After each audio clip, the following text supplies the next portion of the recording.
But the rest of the portals close, and you are left in this empty void with a cigar smoking Arata. And he says, "So, what do you want to know?" And he snaps, and some easy chairs appear. I'll He take a gets seat. comfortable. Yeah, I'll take a seat. I'll light my own cigar. Mm-hmm. Well, we have no bearing, no information at all on why the stars are disappearing. Recent events come to light that there's other life amongst those stars. I I feel like that's something that we should cover. Everything affects everything else. I really feel like, Tiamat aside, this is our next big thing that we gotta have to deal with. He nods. And I don't even know where to begin because we don't have any information at all. I guess I just need to know as much as it's possible. And he looks with a kind of questioning look, like motioning the like universal, like doing just kind of hand gestures, trying to find the word. Mm-hmm. That we're allowed to know.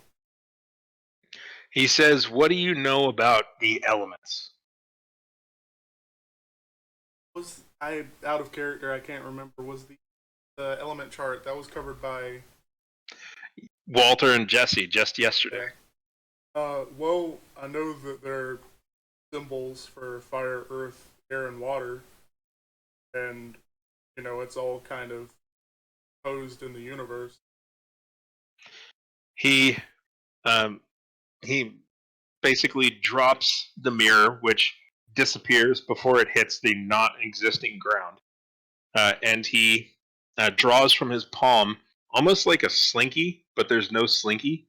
And when he does it, there's like a rainbow shape of these colorful, well, these platonic solids. What we would recognize, of course, most easily as the various shapes of most of our dice, from uh, the icosahedron D20 to the tetrahedron D4, and there are 5 of them, and they're all the different colors. You got one that seems to be representative of earth, one of wind, one of fire, and one of air.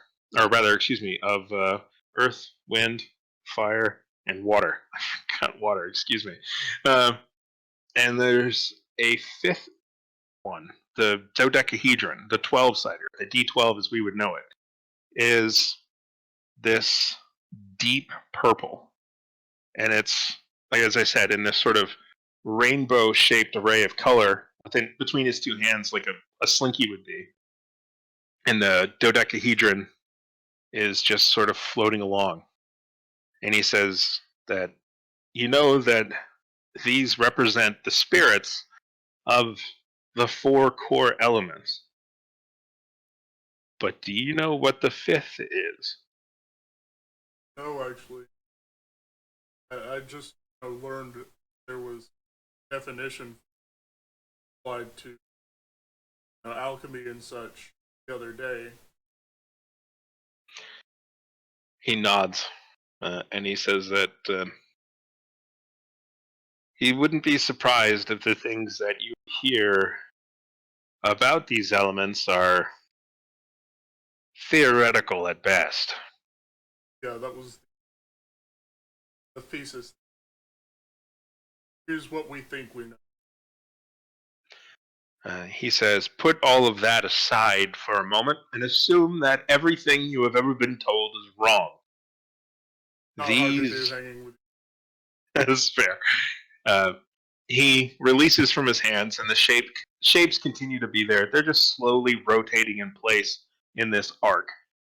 And he points to the ones that you know, and he draws those 4 aside, and he kind of spins the air, and they are an array of 1, 2, 3, 4, and they rotate as if like a fidget spinner, essentially in the air.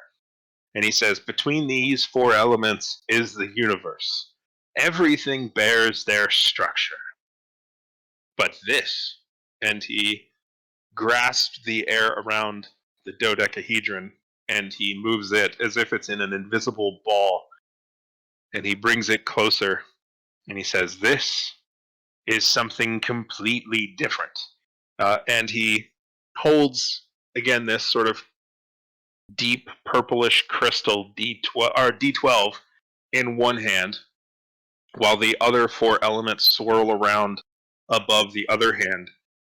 And he says, while lifting the four elements, if this is existence, then he lifts up the other hand. Then what could this be? He's looking at you as if asking for the obvious answer. My first assumption would be spirit or magic. He shakes his head and he says, luminous things are beyond this. This is crude matter. If this is all the spirit can contain, and this is all that exists in all of the universe, if this is everything as it should be, then what is this? And he looks to the other one that he has in his hand. He leans forward a bit. It must be everything that doesn't exist. I'm sorry, I'm having a hard time grasping, ethereal sort of concept. He smiles and he says, it's fine. If you had known what it was, I'd be very offended. Greater minds than but either of ours have spent lifetimes studying this and not come to any conclusion. It seems to be some antithesis, some other, and it's different in some way. Watch.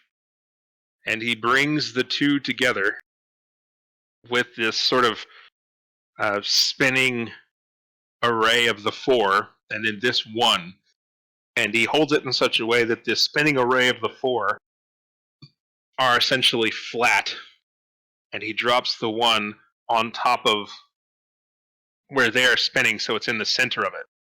And then he closes in his fist where they're floating above, and all of them, while spinning, start to spin faster as they get closer.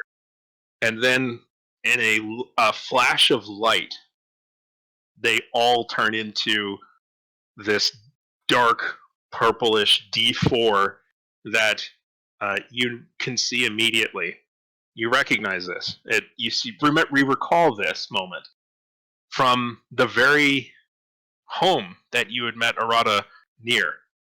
There was a moment where you saw crystals of unknown origin casting some kind of an energy, and combined together created some sort of a bright light, and it surrounded a dark purple crystal that seemed to be growing and changing and shaping around itself, some sort of living shape.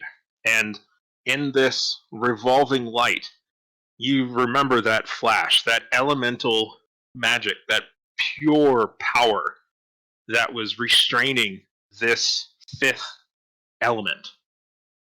And you can see that as they come together, they just become absorbed. And this thing just grows and mutates. It's no longer a perfect D12 like it was before, but now some sort of a cancerous evolved shape of different facets, and it's constantly changing and growing in his hand. And he holds this out, and he says, this blocks the stars.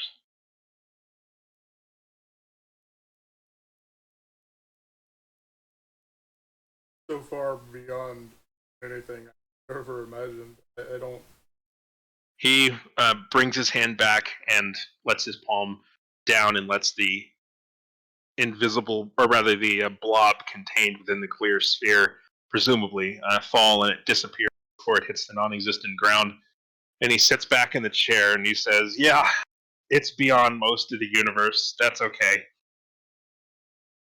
I've been thinking about it for thousands of years, and I'm not even really sure what it is. So it seems to feed off of all that is, and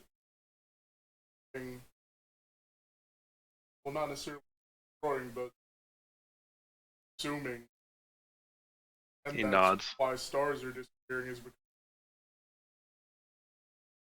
I mean, I want to say cancer. He says, well,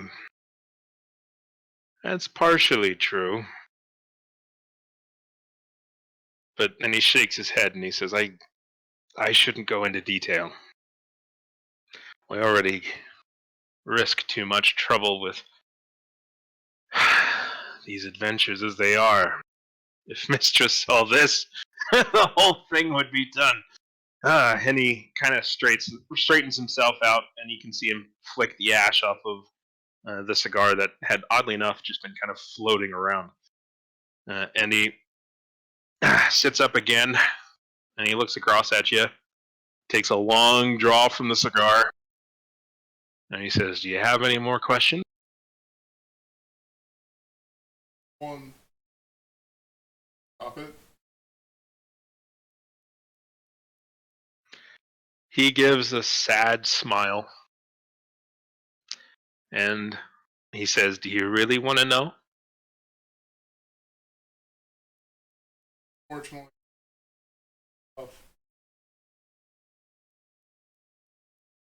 He nods, and he says, where would you like to go now?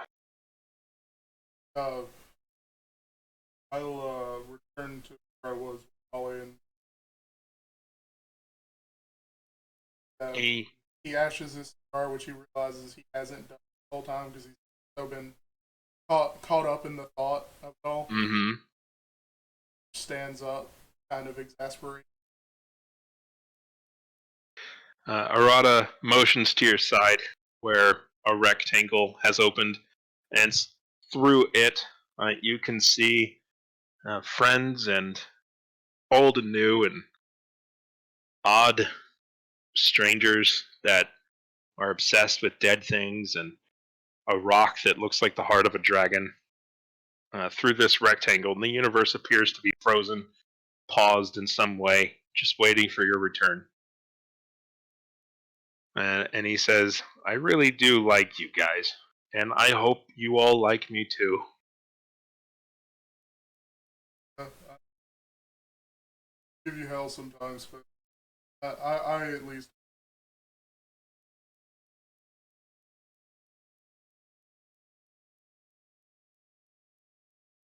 nods and takes another drag of his cigar and just All right.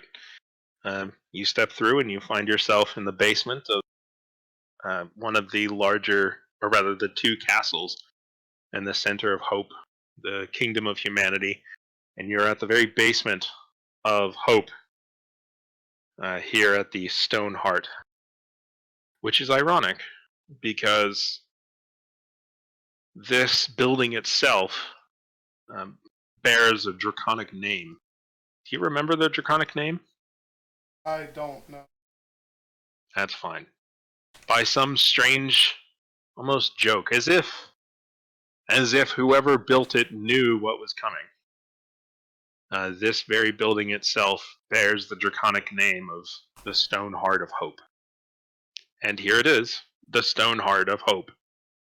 In Hope, at the Stone Heart, in the heart of Hope, is a stone heart. That gives you hope. Anyway, till next week.